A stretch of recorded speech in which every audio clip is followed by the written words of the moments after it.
I'm a recent convert to Catholicism from Protestantism, so I've had to overcome a couple hurdles. I was going through the Catechism, and something, a little stumbling block. 841 paragraph, the church's relationship with Muslims, and it says basically that, we worship the same God as the Muslims do. And, kind of not trying to be scandalized by that at all, but just, my brief familiarity with Islam is, that Allah is, deals in deception. So, I kind of find that hard to square away with our Christian view as God, of who God is, in terms of them being the same person. So I was hoping you could maybe square this away with me. Yeah, Andrew, it's a great question, my friend. First of all, I want to recommend a resource to you.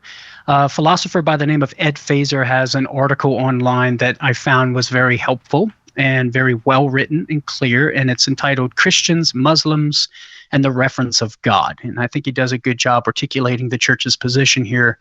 In paragraph 841 in the Catechism, which it says these Muslims profess to hold the faith of Abraham, and it states, together with us they adore the one merciful God, mankind's judge on the last day.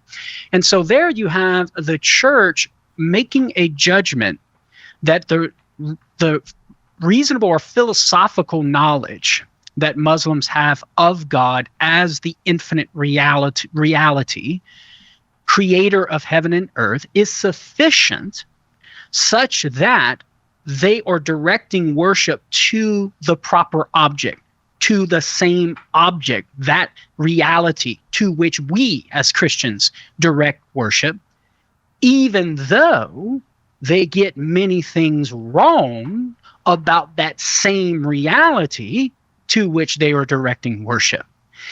Is it the case that you can have such error, you can have enough error about a reality to which you're directing worship that you would no longer be directing worship to the same reality? Yes, that's possible. And that's a little bit difficult to discern and to know where that boundary is. But at least what we can say here, Andrew, is that the church is making a judgment that given their philosophical knowledge of the infinite reality as the uncaused cause and the creator of heaven and earth, that reasonable knowledge, that philosophical knowledge, what we can know about God through the natural light of human reason, is sufficient such that they are directing worship to the same reality that we are directing worship to, even though they get some things wrong about the very nature of God.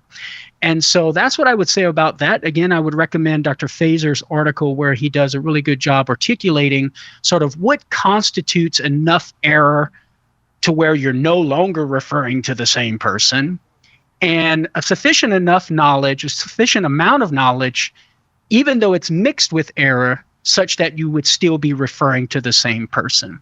And so he does a good job of navigating in between those parameters in order to show and elucidate the church's teaching here in paragraph 841 of the Catechism.